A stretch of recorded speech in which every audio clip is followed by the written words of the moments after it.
motivasi ini ada 3 menurut Diane Gosen dalam bukunya Restructuring Sebuah Disiplin, menyatakan ada 3 motivasi perilaku manusia yang mendasari manusia. Yang pertama, untuk menghindari ketidaknyamanan atau hukuman. Jadi peserta didik biasanya termotivasi perilakunya untuk menghindari hukuman atau ketidaknyamanan. Motivasi ini bersifat eksternal. Yang kedua, untuk mendapatkan imbalan atau penghargaan dari orang lain. Adalah merupakan tingkatan motivasi pertama. Orang berperilaku untuk mendapatkan imbalan atau penghargaan dari orang lain. Dengan motivasi ini, mereka melakukan tindakan untuk mendapatkan pujian atau kepentingan tertentu. Mereka juga akan melakukan sesuatu untuk mendapatkan hadiah, pengakuan atau imbalan. Motivasi ini juga bersifat eksternal. Yang ketiga ada untuk menjadi orang yang mereka inginkan dan menghargai diri sendiri dengan nilai-nilai yang mereka percayai. Jadi ada 3 teori motivasi menurut Diane Gosen dalam bukunya yang berjudul Restructuring Sebuah Disiplin ini. Yang berikutnya, yang keempat, ada tentang kebutuhan dasar manusia. Kebutuhan akan cinta dan kasih sayang. Yang ketiga, kebutuhan penguasaan. Dan keempat, kebutuhan akan kebebasan. Dan yang kelima, kebutuhan akan kesenangan. Mungkin dari teman-teman guru di sini mungkin bisa memberikan contoh dari setiap kebutuhan dasar yang ada pada manusia ini, terlebih khusus pada dari peserta didik kita. Mungkin ada yang memberikan sedikit umpan balik terkait dengan kebutuhan 5 kebutuhan dasar manusia, berupa contoh terkait dengan kebutuhan dasar yang ada pada manusia. Perhatian. Kebutuhan akan perhatian. Ya. Menurut Pak Muhammad ada tambahan 1 menit. Kebutuhan akan perhatian.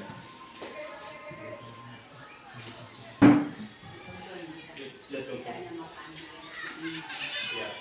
Contoh dari kebutuhan bertahan hidup ada seperti kebutuhan akan makanan, minuman, tempat tinggal, pakaian, kebutuhan dasar.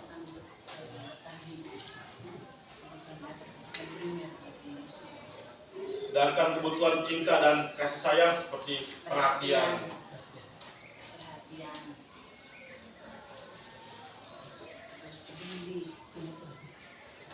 Yang keempat ada kebebasan terbang. Tidak tertekan.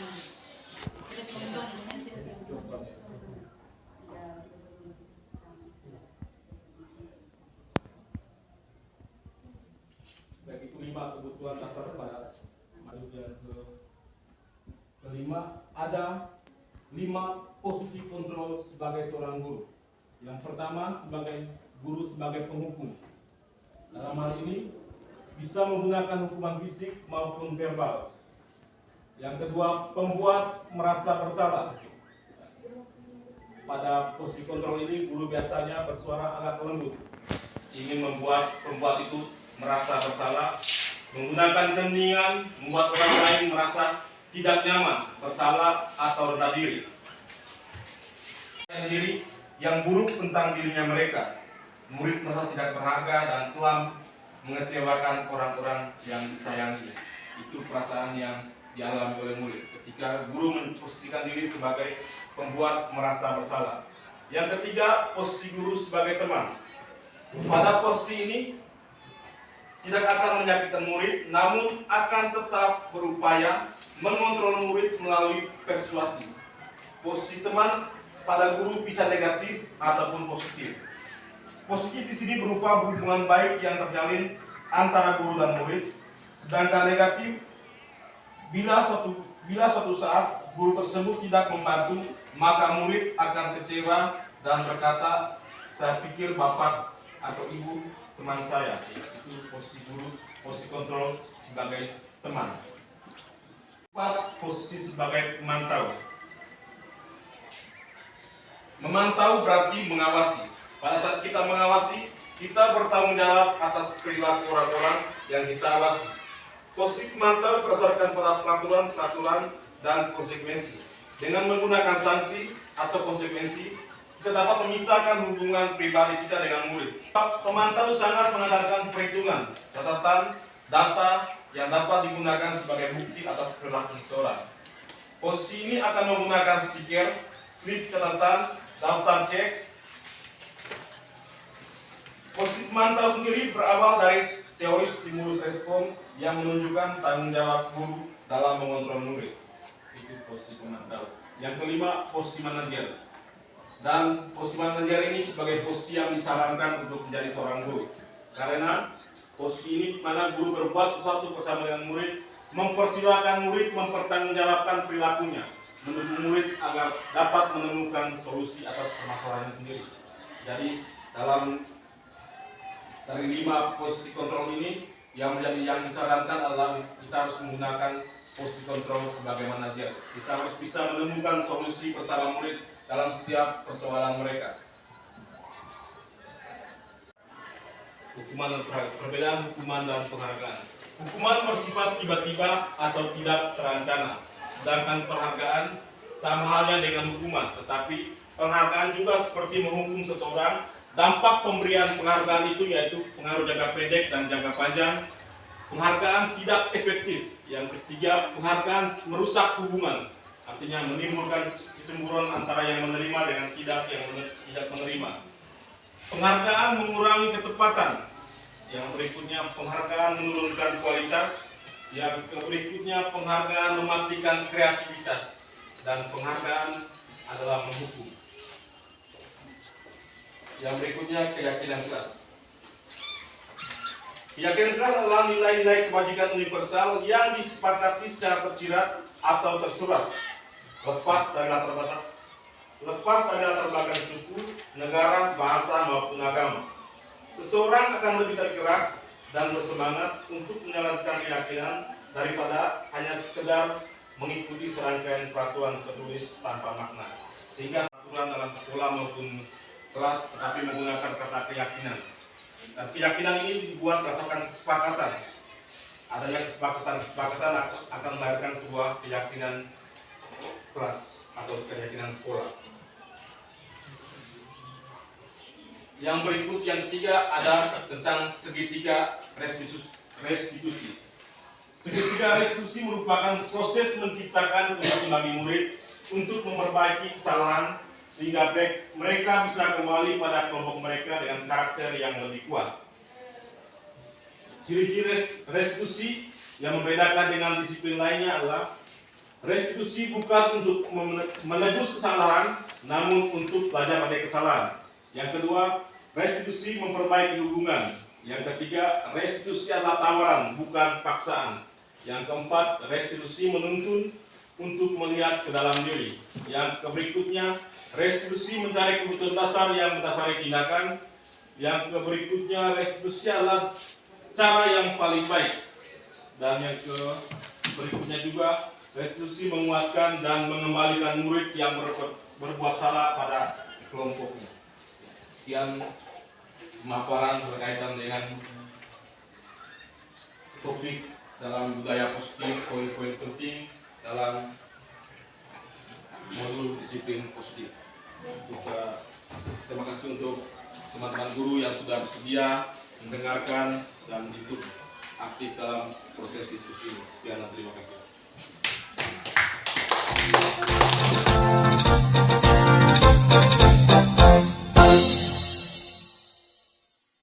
Baik, selamat pagi semuanya. Baik, jadi sebelum pembelajaran kita untuk beberapa bulan ke depan sampai dengan Desember, di awal pembelajaran kita perlu membuat yang namanya kesepakatan kelas. Pernah dengar kata kesepakatan kelas ini? Pernah dibuat? Pernah dibuat. Dari kesepakatan yang kita buat bersama nanti akan menghasilkan sebuah keyakinan kelas.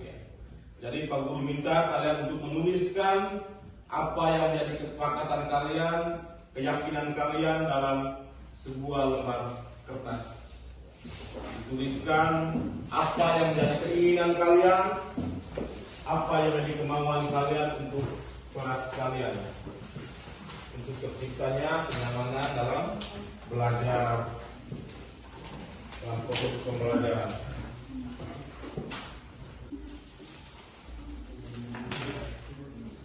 Kalau sudah nanti bisa dikumpulkan di depan. Tidak usah bersama ya.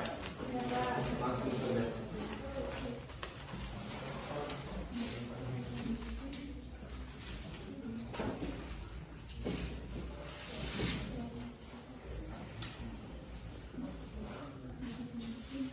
Sudah? Dan sudah? Silakan yang kumpul yang sudah.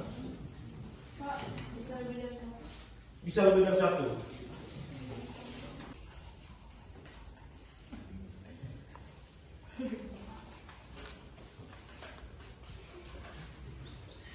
Silakan saya. Ini sudah.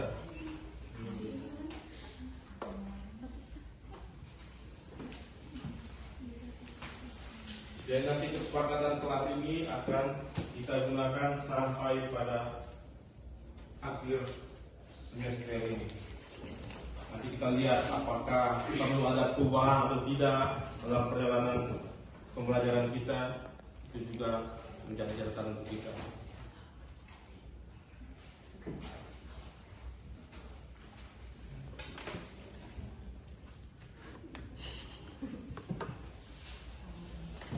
Sudah. Sudah semua?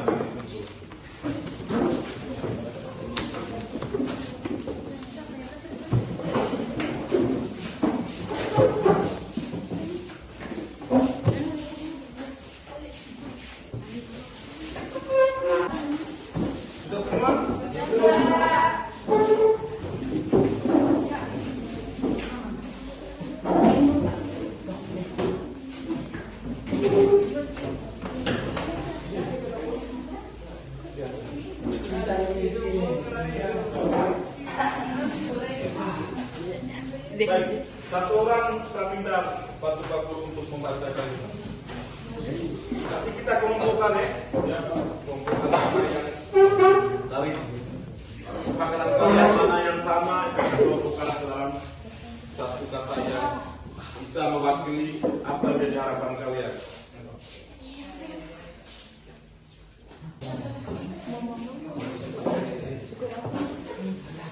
Yang pertama kita tuju penyakit yang pertama. Selama pembelajaran berlangsung, tidak boleh menggunakan HP kecuali Bapak Ibu guru menyuruh. Berarti apa kesimpulannya?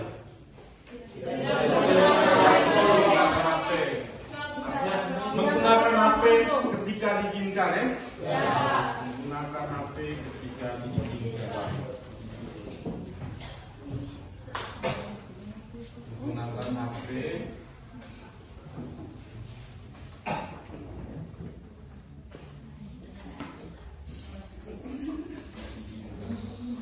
yang kedua apa? Selalu kompak ke depan dalam segala hal. Selalu kompak. Yang kedua kompak ya? Ya, itulah kompak. Kompak. Kompak atau apa? Menjaga kebersamaan ya? Ya. Menjaga kebersamaan. Menjaga kebersamaan. Apalagi? Silakan. Bagi petugas bersih kelas, harus datang lebih awal untuk bersih kelas supaya ketika masuk kelas semuanya nyaman. Apa kira itu? Membersihkan kelas. Menjaga kelas.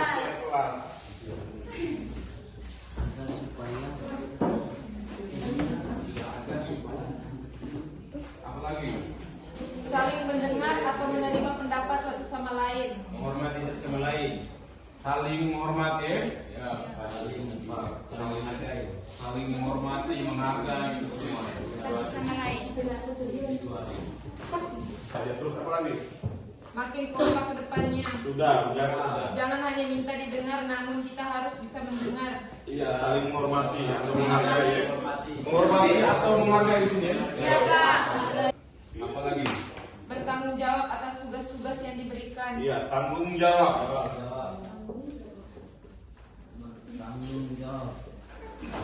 Apalagi? Dalam pembelajaran semua harus terlibat aktif dan tertib. Terlibat aktif dalam proses pembelajaran.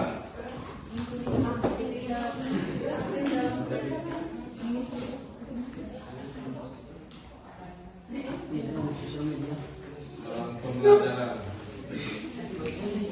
Guru harus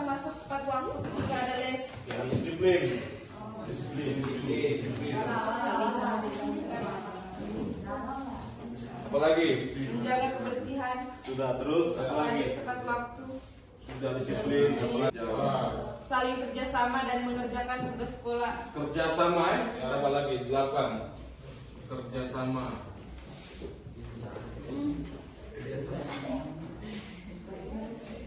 Apalagi? berdoa bersama sebelum memulai KBM di kelas, Iya, berdoa sebelum dan sesudah. Oh gitu. Ini saudara pertama tadi berdoa dan Nanti sebelum berdoa dan sesudah ya. berdoa dan Sebelum dan sesudah pembelajaran.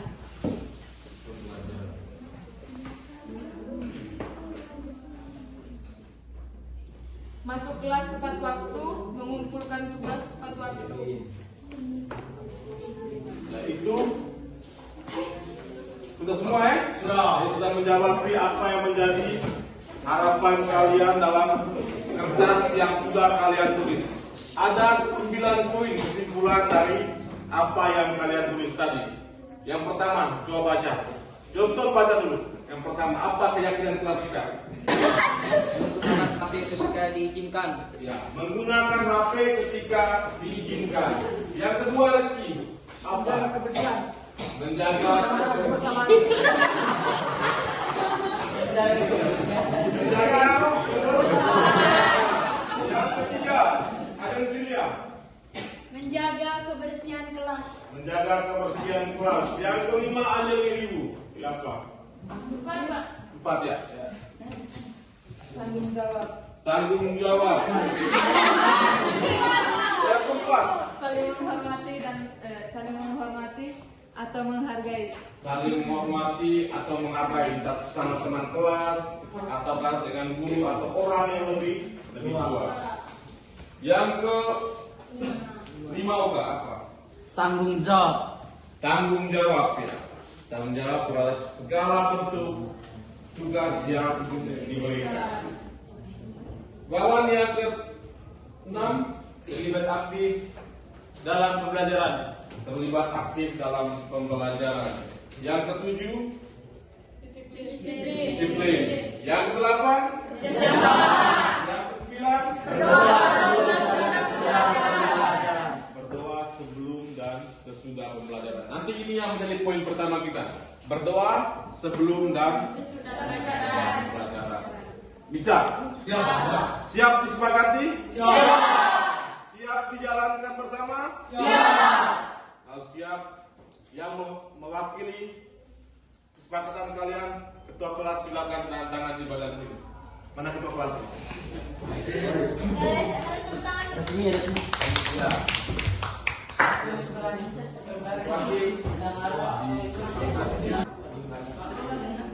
Saya tulis nama di sini. Ketua kelas nama siapa?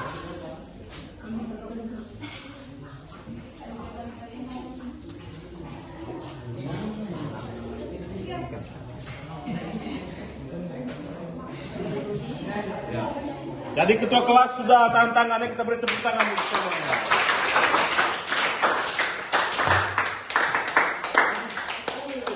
Artinya sudah disepakati bersama oleh kita semua. Jika ini menjadi keyakinan kelas kita bersama, dijalankan secara bersama-sama, secara sadar, agar terciptanya kenyamanan dalam belajar. Sekian dan terima kasih. Ya.